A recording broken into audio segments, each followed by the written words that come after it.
Hello বন্ধুরা, আসসালামু আলাইকুম। তো চলো দেখো, আমার ছোট্ট ছাদ বাগানে কিছু শাক লাগিয়েছি আর ধনেপাতা লাগিয়েছি। তো আজ তুলবো শাকগুলা। খুব বড় হয়নি, অল্প বড় হয়েছে। তাই আজকে আমি তুলবো, রান্না করে দেখবো কেমন লাগে খেতে।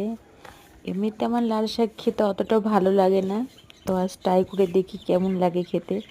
আর তোমাদের কেমন লাগে লাল শাক খেতে অবশ্যই কমেন্টে আমাকে জানাবে। তো চলো তুলে নিই শাক কটা। তো আমার এখানে শাক তোলা কমপ্লিট হয়ে গেছে, অল্প কটা বড় হয়েছে তুলে নিলাম। আর এই দেখো ধনেপাতা খুব সুন্দর বড় হয়েছে আর খুব সুন্দর সেন্ট হয়েছে। তো এখানটায় চন্দ্রমল্লিকার গাছ লাগিয়েছিলাম আরবার, সেই গাছটা এখনো ছিল, অনেকটা ফুল কলি এসেছে, তা দেখো খুব সুন্দর লাগছে। আর এটা আমি কিনে এনেছিলাম। আচ্ছা, আমি অত ভালো কথা বলতে পারি না, তার জন্য আমার ভিডিও কারোর ভালো লাগে না হয়তো।